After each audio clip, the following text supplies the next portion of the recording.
All right, welcome back to Living Electric. We're debating before the show on what to talk about of how we've been living the electric life recently, but we could not think of anything that we've really done recently, which sounds bad, I guess, doesn't it? It does sound bad. But We're just trying to get through the week. yeah, Yeah. exactly. So we're gonna push it back off to you if you want to just shout us out on social media or something like that. Tell us about some EV excursion or trip you've taken, some way that you've lived the electric life recently. We'd love to hear about it, and we'll maybe share some on the next episode if we get some good ones. Definitely. Yeah, and we'll both try harder for next time. Yeah, we'll try harder, put some We'll more try effort harder. forth. Yeah, I was Yeah. racking my brain. I'm like, I honestly, because when did we did the last recording with Matt with Chargeway, so definitely check out Mhm. that episode if you haven't. And yeah, I don't think I've really taken any trips or done anything too exciting besides sit around at home. So Yeah. Yeah, I'm trying to think. I mean, I'm continuing my heat pump research, and I started looking into solar panels. But we there you did hang go. up LED holiday lights. So I mean, I guess that's Are you living blinding? something. Are you blinding everybody with those? There's like a lot of backlash about the LED lights, isn't there? Oh no, I haven't seen any articles Oh, about that. really? This year Yeah. there is. Well, just in general, because people are saying the LED holiday lights are too bright. Like they don't have the nice warm glow that like normal, like the old holiday lights Well, did. So, okay. Well, I will say this is the first year that we have a real Christmas tree, like like a real. I forget what kind of tree it is exactly. it's a Christmas It's a tree. Christmas tree. Yeah, it's a holiday tree. And the other night, we fell asleep with the lights on, which Yeah. you know how that's like a big fire hazard. Yeah. So I came downstairs. I was like, oh my god, we could have died. And I was like, oh wait, these are LEDs. So I mean, we're winning. Sorry for the people who want softer lights, but at least my tree's not on fire. So I meant more the ones, I thought you meant the ones outside, like oh the outdoor no, yeah. lights. Oh yeah, all of our lights are LEDs. I'm Okay. sorry. The Yeah. reason I rolled my eyes if you're watching this on YouTube is because LEDs save you money. And it's like I understand they're bright, and it can be annoying to people, but I'd Yeah. much rather save money than have softer lights. Yeah. So Well, yeah. the thing is, they can make LED lights that have like a softer glow to Yeah. them, like, or you just put a diffuser on them. Like I'm using like this big orb thing right here in front of me is an LED light, and it's got this big like soft box over it. So there's Yeah. ways to soften it. I'm surprised there aren't more like holiday lights with just better diffusers or whatever on them. So I Something. don't know. Yeah, and plus like a lot of lights now you can dim them too, even if they are LEDs. So Yeah. yeah. Man, I got fired up. This was not expected. In the first 10 minutes of this Very episode. controversial holiday light episode. Yes. Right. Yeah, I So, guess I didn't realize how passionate I was about LED lighting. yeah. Yeah.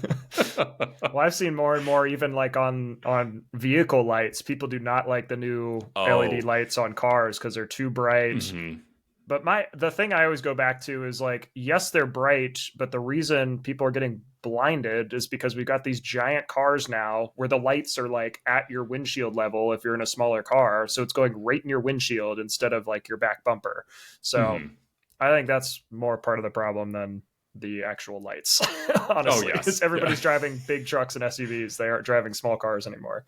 Yeah, yeah. No, I totally agree on that standpoint. I do love a good LED headlight, but I think Yeah. my gripe is a lot of the manufacturers are doing reflector LED headlights, and the beam isn't quite as concentrated as like a projector style LED. So Yeah. like the newer Model 3s have like the matrix projector. Right. When we had ours, it was a bit more focused than like the ones that just have the reflector headlamp. Right. So I don't know, but yeah, for me, I always get like dazed from like the big SUVs with the bright headlights. Yeah. You know, It's bad. yeah. But holiday lights, leave those alone. Let those be LEDs. yeah. I'm trying to hoping think of more. I'm hoping more headlights. I hope they finally allow it in the U.S. The like matrix style headlights that Oh, actually block out light where other cars are. that's really where the future of lighting in cars, I think, is going, where Oh, for sure. you're just blocking out like that strip of light wherever there's a car coming. That really makes the most sense in my opinion. Oh, for sure. Yeah. Shout out to Audi and all the technology that they've developed. Right. It's Yeah. amazing. That they can only use in Europe. Yes. Yeah. Come on, America. Yeah. So, stop getting angry over LED holiday lights. Let's get Matrix headlights. Right. I'm off my soapbox because we have a really exciting topic to talk about today. Yeah. Yeah. Speaking of large vehicles, Tesla we're a week out now, right? It was last Thursday. Tesla did their. Yeah. It's funny you mentioned that because I felt like I was so excited for last Thursday, and then I just was like, wow, that's already a week ago. Like, yeah, so last week. Yeah, last Thursday, Tesla did their delivery event for the Cybertruck, and I think both of us were a little underwhelmed with the event in general. I think it left a lot to be desired. We really just saw a bunch of vehicles be handed off, but nothing else really. Yeah. Like there was, besides the terrible lighting of the event, which I find it funny. Elon's brother like called him out during the event, like, "Can we turn on a light?" Oh, is that right? That was I must have missed that. Yeah, because like Elon goes, "Oh yeah, that's my brother," and I missed it too until my friend Andrew texted me, and I was just like, "Oh my god, that's hilarious." Because I was like texting a bunch of people about their poor lighting, but the event, like, I get it, you really only have like a short amount of time before like the event's over, but there's so many details that they should have covered that I think were pretty missed. Like, we knew it was fast, we knew that it could tow, but like, let's talk about the other tech features that were unveiled after the event. So right yeah, events like this, at least from the business side, I feel like Apple does a good job of this. I think a lot, like basically every tech company now, Amazon, Facebook, you name it, anytime they're releasing a new product, they do a very careful job of controlling the narrative around that product. So they do their event, they say what they want about that product, they do a whole press release with here's what we want people to talk about, here's the details about it. I feel like Tesla did none of that. I know they gave out some Cybertrucks to some different social media people. I know like MKBHD got to test it out. Sandy Monroe got one. There was a few other. Mm-hmm. What was that other video you sent me that was like just impeccably shot? I can't remember the name of that creator. The Haggerty's video, Jason Camisa. Yeah. So they got one as well, I believe, right? So yeah. He had it for 3 days. That's so awesome. I'm assuming Marquez had his for a few days too. Yeah. Yeah. But which like, is great. Even those videos, we learned more than we did during that entire delivery event. Yeah. And I think that's good and bad. Like, I understand the influencer marketing. That's definitely the route a lot of things are going, because people tend to trust content creators more than just a company. Even like if they're like, oh, this person I follow and like I'm pretty familiar with is saying this about it, like that must be true. So there's a little bit of trust built up there. But yeah, just I wish kind of more for there's a lot of people that get their news that way through creators and stuff like that. But then there's this whole other side, and arguably a bigger percentage of the public gets their information through traditional news outlets, through official press releases, through like the official Tesla event. That's where they would kind of get their news. So when CNN or The Verge or like even a lot of these tech companies are following something like this, they're getting their information direct from that. So that I think was a big miss from Tesla, of just like, there's so many cool features we'll get into here that they clearly could have marketed better. Be like, this truck is going to be amazing for these kind of people. It's got these kind of specs, like not even comparing to other trucks on the market, but just show how it's different, I guess. Oh, for sure. So yeah. And besides the fact that it looks obviously different than anything on the road at the moment. Yeah. Right. No, I agree. Well, I think maybe before we start talking about like the, what was unveiled and like what has been confirmed for production, I kind of want to take a step back to 2019 when they first unveiled the Cybertruck concept. That's a good call. So what were your thoughts back then compared to now, like in terms of like how the final design has come together? Yeah, I think it largely, I think, is still embodying that same design. I think Tesla does a relatively good job of keeping a lot of the same just feel of the prototype to the finished design. I think they did a pretty good job of that with the Model 3.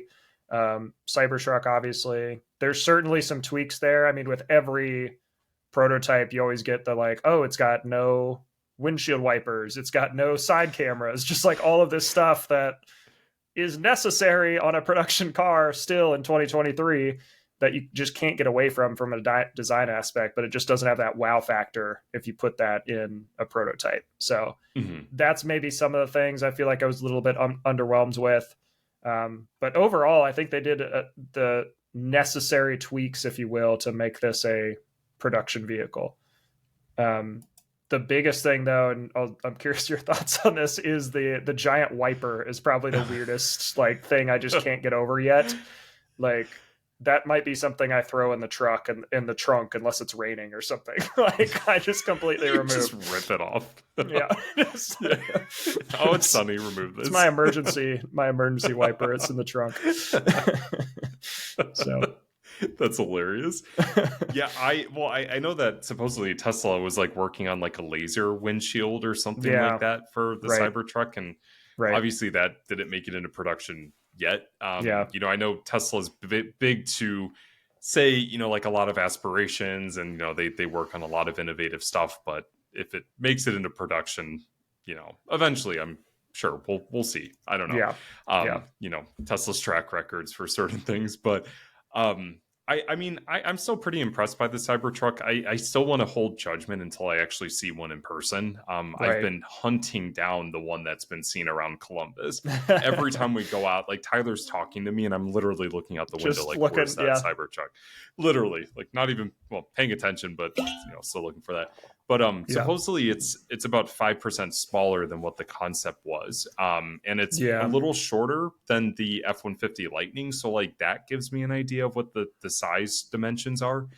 I think the biggest surprise, and you know, I don't want to say it's much as a surprise as, you know, the economy, you know, what's happened to it over the last few years, is the starting price. I know a lot of people were shocked to see with just how expensive the Cybertruck has become. I understand that's kind of the whole truck market in general.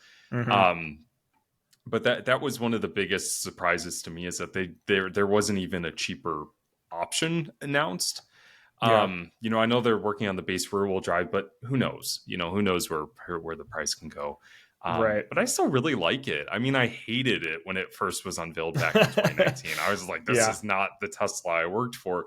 And then it grew on me and, you know, stuff like that. But I give Tesla props. I mean, their engineers are incredible. So good on them for actually delivering this truck. That's big. Yeah, that's fair. Yeah, so starting price, just to kind of read off some stats here. So starting price for the rear wheel drive trim of the Cybertruck starts at $60,990, so just under $61,000. 250 mile range, 6.5 seconds, 0 to 60. And that likely isn't going to deliver for another year and a half. So they said available in 2025 here. So yeah, 61,000 for a 250 mile range truck. I think looking at especially the Lightning, I think I'd take a Lightning at that way below that price for around that same range. So for sure. All-wheel drive trim starts at just under 80,000, 79,990. Delivery starting next year, 340 mile range, 4.1 seconds, 0 to 60. 11,000 pounds towing capacity, 600 horsepower. So a little bit more. I think that's like a lot of the Tesla vehicles. I think that's going to be one of the more popular trims, is just the all-wheel drive. And you're getting that huge bump in range. I mean, you're getting 90 more miles in the all-wheel drive trim versus the base trim. So, but yeah, comparing that to like the Rivian, that feels like the clear comparison, especially with that all-wheel drive trim there. So. For sure. Yeah, I mean, it's kind of a tough sell. I mean, I'm not obviously in the market right now for an electric pickup truck as much as I would like to pretend I am. But it's tough because, you know, like Rivian, like I know there was an article out recently with the EPA data for the Cybertruck versus like the Rivian for their testing. And the Rivian R1T was significantly more efficient in terms of its driving compared to the Cybertruck. Right. Which actually surprised me because I'm like, the Cybertruck is literally a wedge. Like, Yeah.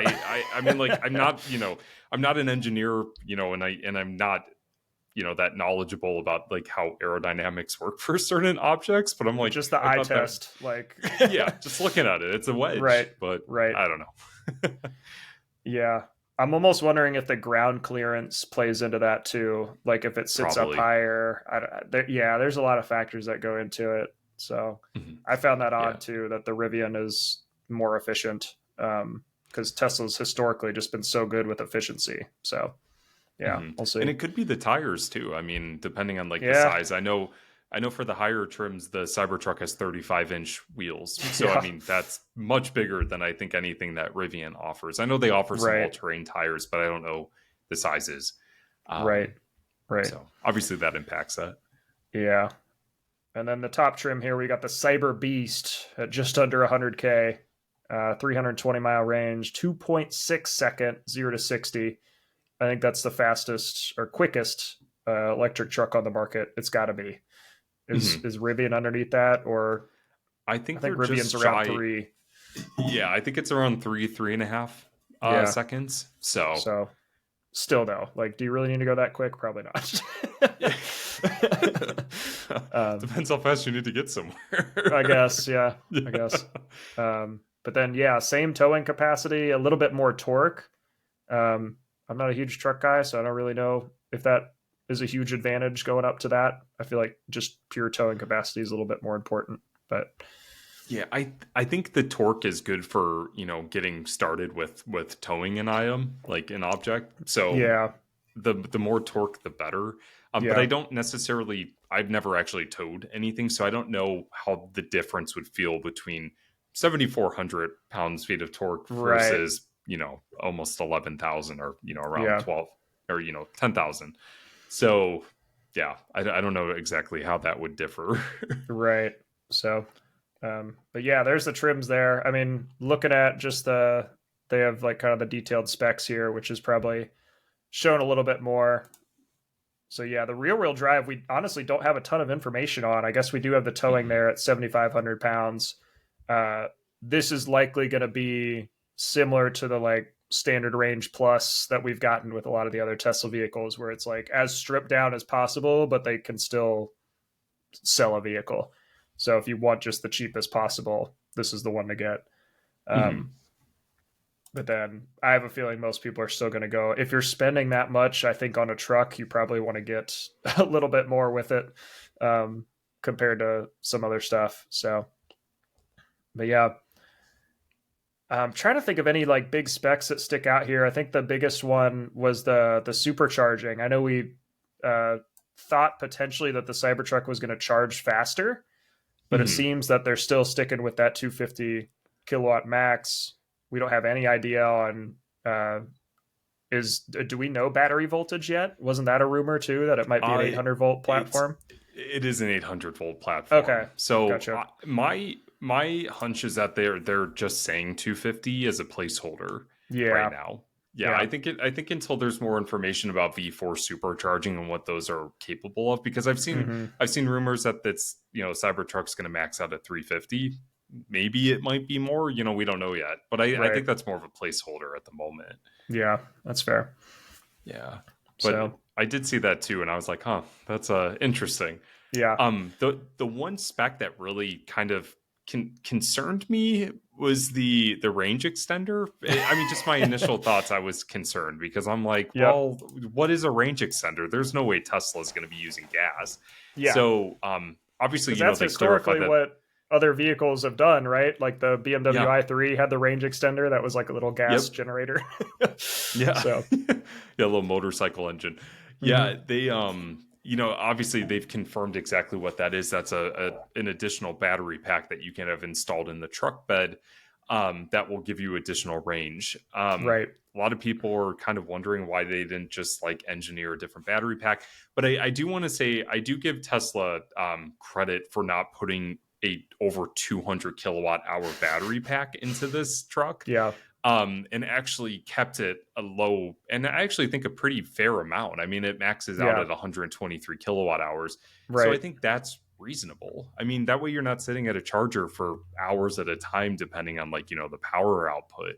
Yeah. Um, I mean, that's just my personal opinion. I think I No. respect Tesla for not jamming a massive battery into this. No, that's a good point, actually. I didn't think about that perspective because yeah, to your point, there's like a Hummer out there. You can get ridiculous giant battery in it, but how often do you actually use that? So that Mhm. option then is at least available for the people that want that, but there is some barrier to entry there where it's going to cost more. It's going to take up space in your bed. It's a little bit more like kind of a premier product, if you will. So, but For yeah, sure. it's odd that they didn't maybe just make like it probably would have complicated things making like 6 trims. But doesn't Rivian do the regular pack and the max pack? Like they have two separate battery packs you can choose from. So Yeah. Yeah. They have that I the feel like might have been a better route to go than just the range extender. Is it on the page here? I don't know if it's under the vehicle accessories yet. I know it's on the Cybertruck's page. I don't think they have a product page for it yet. Wheels and tires. Yeah, it's I almost Model S. feel like it would be at the top. Yeah. Man, yeah, Featured. this is gonna be a long episode. There's a lot to talk about here. Yeah, the other thing, while I'm looking for that, the other thing I was a little disappointed about was this deal here. Is they like that was maybe one of my disappointments from the prototype too. Instead of having the bed and ramp thing that folds out, it seems that they just got rid of it. Like they don't have any Mhm. ramp coming out of it now. You've got to buy these extra things here. So yeah, that Yeah, part was a little disappointing too. yeah. I know for a lot of people that was pretty disappointing to see. I do want to just do a disclaimer. I'm not a truck person. Like I don't hate trucks, but I don't have a lot of personal experience with them. So like a Yeah. lot of my comments are coming from like, like a tech perspective. Just yeah, And I'm the same way. yeah. But yeah, I know just like compared to like the Lightning, and you've had experience with the Lightning too. Like, Yeah. the I'm drawing a blank because it's late on our end. When you open the trunk bed or the truck bed, you have the ability to pull out that handle as well as that like footrest Yeah. for the tailgate. There we go. The tailgate. That's the word. So you have that ability with the Lightning, but with the Cybertruck, you really don't have that. You don't even have a power tailgate either, compared to some other Yeah. trucks as well. So Right. I know a lot of people pointed that out. For me, I mean that's not the biggest deal, but I know when you're Yeah. cross shopping trucks, might be something to Yeah. be considering. So, Right. I'm but trying to find this range extender deal here. I think it might it just be sh- on the it should main be on page here. the product page itself. I think it's towards the bottom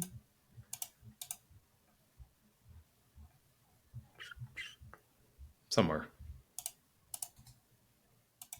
There we go. Okay, I found it. This is us not being prepared. Here we go.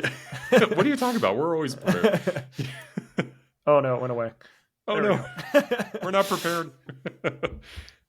Yeah, so it says go even further with a range extender installed in a Cybertruck's bed, offering 470 miles plus miles estimated of total range, sold and installed separately. So yeah, the other part, I understand the backlash from some of the people is that this is taking up, I mean, nearly half of your bed in the back of your truck here. So you're instantly losing all this extra space just to go farther.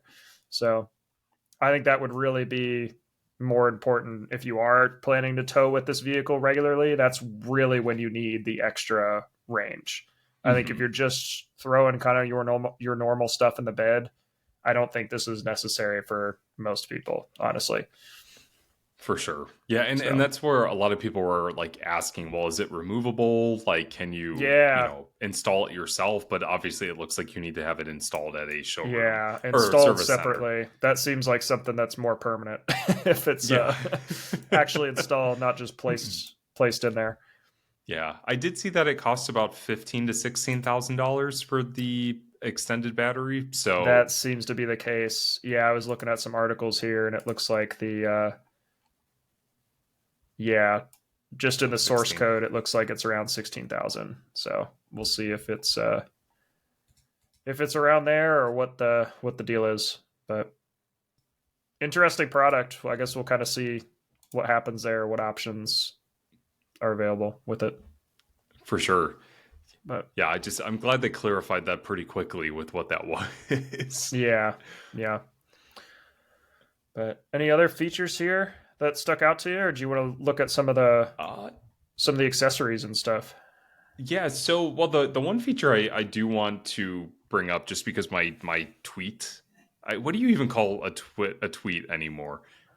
An X post? And Is that is what that it what is they now? call it? I think it's just called a post now, is like the correct term. But yeah, I'm old school. yeah, Yeah. you can You'll call it see a me at that tweet. I think holiday. people know what you're talking about. Okay, cool. I was gonna see you catch me at that holiday light rally. Um, but yeah. So sorry, I had to circle back to that. But the one thing that really excited me, and I was really happy to see my tweet do so well. Was with our universal wall connector, finding out that it has the ability to power share. So not in the sense like I understand, with the sense if you have multiple wall connectors, you can split the amperage between vehicles like charging. But I didn't realize with the Cybertruck, it can actually power our house with our universal wall connector. Obviously, I know we need to have more other things installed in our house in order to do that, but Yeah, our wall connector is capable of that. And that wasn't a selling feature for me. It just turned out that it had that ability. So yeah. Is that actually confirmed, or do you have an old model that doesn't have that, or is that what you're I trying to figure out? Is see if it that's still actually? Yeah, I'm still trying to figure that out. I've contacted Tesla and I haven't heard anything back from Hmm. them. But like, I just keep thinking that if they spent the time engineering this and they didn't start delivering the product until October, like late October, and then they announced the Cybertruck and this feature, why Yeah, would they only deliver a handful of them that didn't have this? So obviously mine doesn't have that little lightning bolt label towards the right. bottom, but Yeah. when you look at the PowerShare website for Tesla, all it says is universal wall connector. There's Hmm. no defining, information. So, Yeah. What is fingers the? crossed.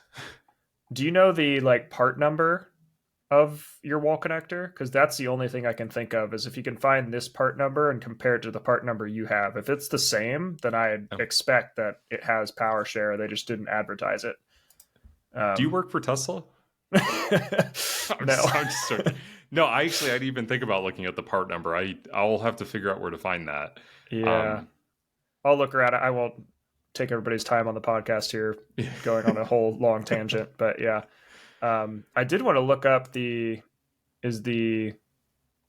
PowerShare page on here. it's just tesla.com/PowerShare. Okay. I have memorized that website trying to figure out Yeah. this information. Um, but I'm pretty excited about this because, Oh, I can't type. Power yeah. hair. That's a different thing. That's a It's a really fast strong rabbit. bunny. Oh god. Dang it, Brandon. We can't have the same jokes. This is why we got to record in person. That's But funny. yeah, I think it's really fascinating to me that, like, obviously I know you have to get things installed in your house in order to power it from your vehicle, like vehicle to grid or Yeah. vehicle to home, or something like that. But I was cross shopping, and this is no hit at Ford's system because their charger is a lot more powerful than our universal wall connector is. Yeah. But the price difference in terms of the different chargers is pretty big. Obviously, I know the specs are pretty different. Right. But like the cool thing is that, like, I feel like the Cybertruck, and a lot of people are comparing this, is essentially a big power wall at that Yeah. point. So which excites me because we're looking into like better home energy and management and stuff Right. like that. So Right. to put a piece of that puzzle in without even meaning to, that's what I'm Hmm. like. I'm hyped. That's I'm pretty just really cool. hyped about it. So Right. but Is what was I gonna say? I completely lost my train of thought. I'm usually good at recovering there. It was something power share related. Oh, how much does the Ford? Is it the Ford Home Station? I think is what it's called. I think it's a Ford Pro. I don't know, like I know it's Station part of Pro their or Pro something. line. Yeah. Yeah, How yeah. I much does don't know that the cost compared to the? over $1,000 from the Seriously. last I saw. Yeah, but you Wow. have to remember it is also an 80 amp charger too, so like it's Yeah, a lot but more powerful compared to the universal wall connector. Um, yeah, give or take. But right. I was just like, that's why like I'm really trying hard to figure out this information because I don't know. I'm like, I did something right by buying this charger. That's like how I Yeah, feel about it. right. But it's hard to The other tell. thing I've seen some people talking about is like if they have free supercharging, getting a Cybertruck and then supercharging with it and then powering their house with their Cybertruck that was been supercharged. Jeez. Which I theoretically could do because I have a lot of I, supercharger miles. So you could. I'll just You drive could. around to your house and plug in and pay for your electric for for till I run out. You're like the Robin Hood of electric vehicles. That's right. Don't let Just the utilities sign here. up for a time, and I'll swing by the house and plug in for a bit. Perfect. It's funny. That's hilarious. But yeah, But I was excited to see that kind of formally announced. I really hope they bring this to other Tesla vehicles because this is just mhm.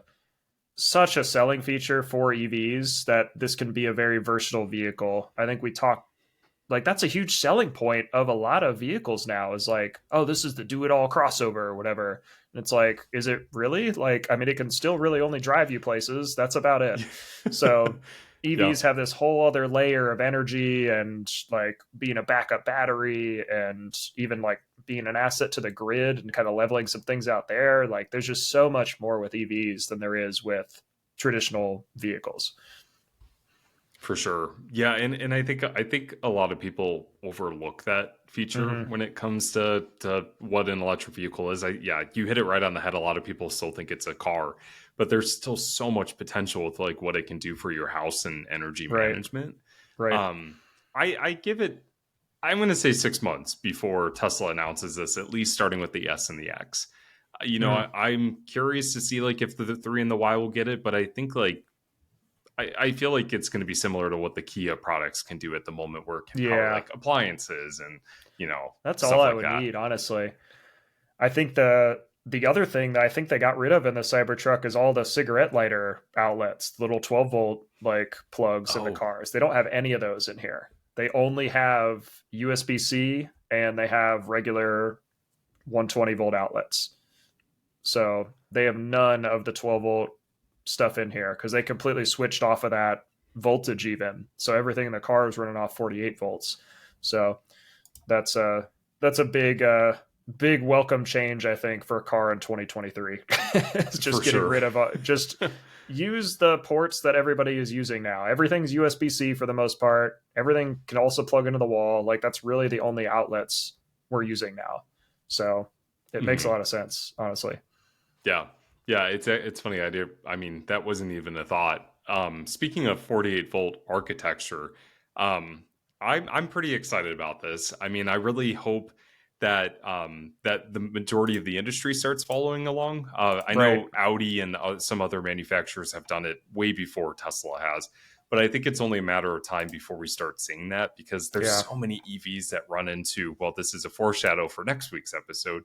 You know, bad 12-volt batteries, Yeah. where they die a Yeah. lot. Right.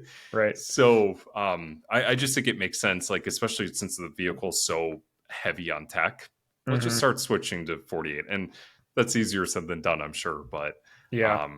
yeah, let's just What does I need to probably look into this. This is probably an easy answer I could Google, but what is it running off of then? Does it still have a small little 48 8-volt battery in it that's lithium ion or something like that? I'd assume that's the case. yeah, I believe Okay. so. Okay. Yeah, So look that up. yeah. I know Sandy Moreau did a interview with Elon. I'm about halfway through it, so I need to read up on that some more and learn more about it. For sure. Yeah, I know I need to do more research on that too, get a better understanding of it.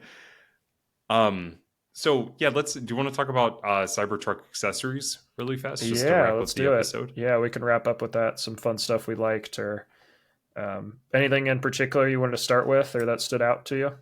I think the one that stood out to me the most was the base camp tent I system. figured. Yep. Yeah, That's what I would the have thing guessed. that well, okay, I saw the the leaks from the source code, and I was really Yeah. hoping that this was going to be some type of metal enclosure Oh, type like a tent, metal shell, like that pops up over it. something.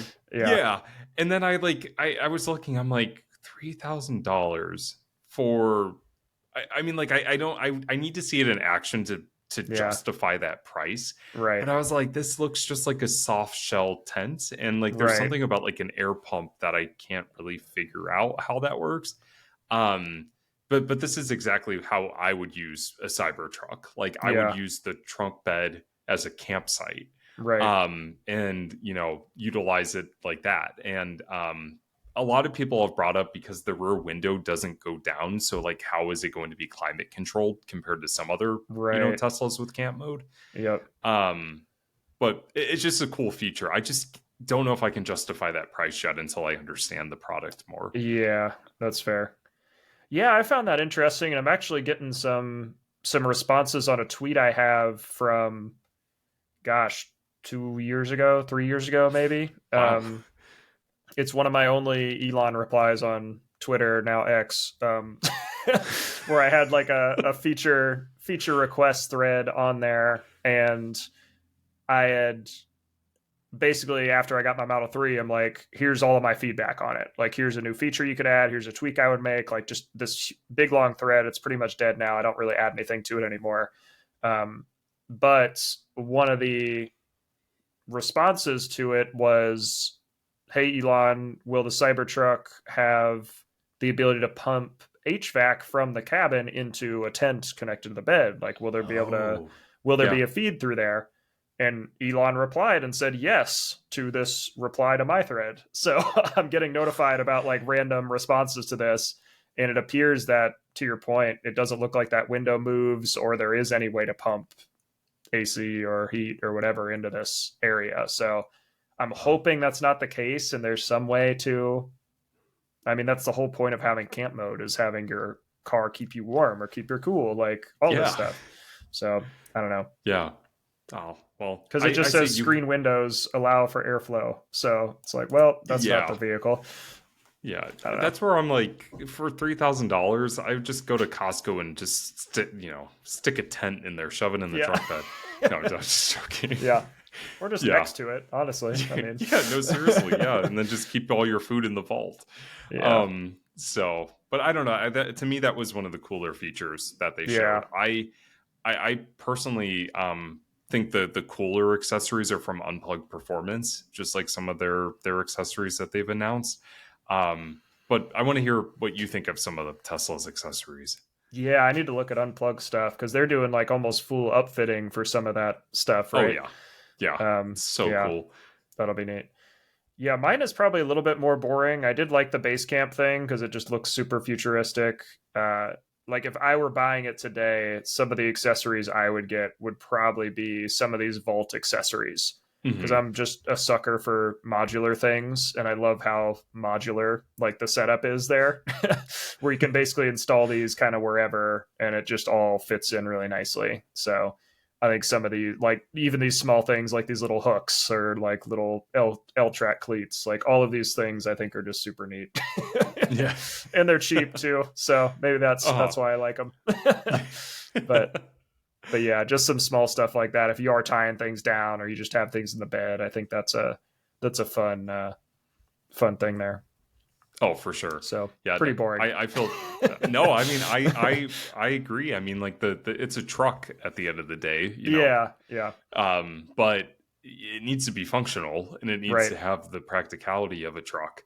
Right. I just love the idea of creating something like post-apocalyptic, and like outfitting it with these massive off-roading tires, and doing all these like the Molly panels and stuff like that. The one really cool thing that Unplugged Performance did is they have an accessory where you can mount a Starlink satellite like dish. I did see that, which I think is so cool. I mean, is that on their website? I can pull it up real quick just so people know what we're looking at. I don't. know what the price is, but I really like what Unplugged Performance has done for aftermarket Tesla products. Yep. For sure. But I'm hoping we'll see a Cybertruck in person someday. Right. Yeah, they got a lift kit. They got a trailer hitch deal. Invincible underbody. Yeah, they got all kinds of I fun love stuff those on there. wheels. The Cyberhex. That's cool. Yeah. Yeah, those are really cool. That's neat. Wow. Yeah, Unplugged does some really cool stuff. They're definitely who I would go with if I did any actual mods to my Model 3. Yeah. But is this what Maybe you're they have talking about things- here? This Starlink mount? Mm-hmm. Yeah, that's pretty neat. It's so cool. Yeah, I'm excited about the Cybertruck. I mean, like, I know a lot of people are disappointed in the specs for like the price, which I mean, I fully understand. Yeah. It's tough, but like the thing is that it does compete directly with a lot of trucks out there. Yeah. You know, it competes directly with the Lightning. Obviously, you know, you can get a much cheaper version of the Lightning. I don't want to say affordable because things are so expensive now. Right. Yeah. But you can still get into a Lightning at a much lower price point. Right. Right. But I mean, I think it's each their own. I mean, the Cybertruck is a really cool product, and I think it is going to start pushing designers to do more risky things with cars, which I think is a good thing. I mean, cars are kind of boring. Yeah. So no, that's fair. Yeah.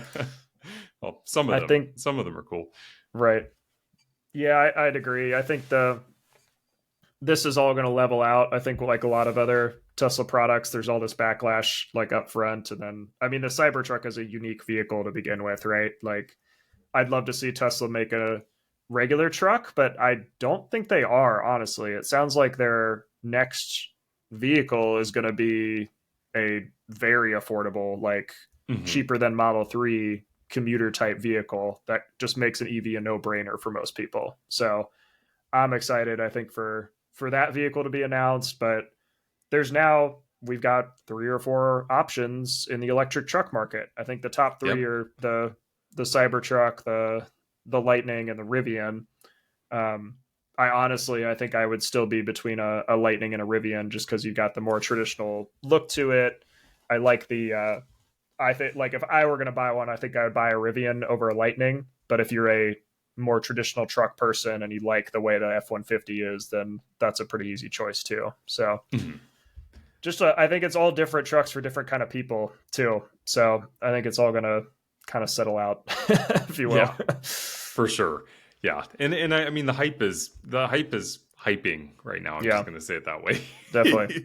Yeah. Definitely. So I think once that kind of dies down a little bit, I think people will just move on to the next thing to talk about, which is how our society works. But yeah, no, but I agree with you. I think if I had to choose between the 3, I think I would start with a Rivian and then the Cybertruck and then a Lightning, just based on my preferences for aesthetics. Yeah, definitely. But they're all amazing vehicles. I mean, so like, and they each offer something unique. So yeah, which is good. We need more options. Right.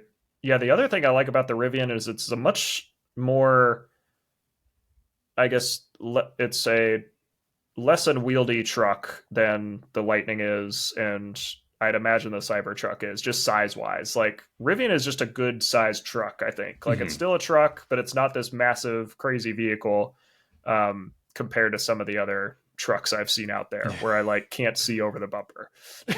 So that's probably why I like that one the most right now. But yeah, I think the Cybertruck, if I were building a to your point, post-apocalyptic vehicle and want all the Tesla features and stuff like that, that's the one to get. So for sure.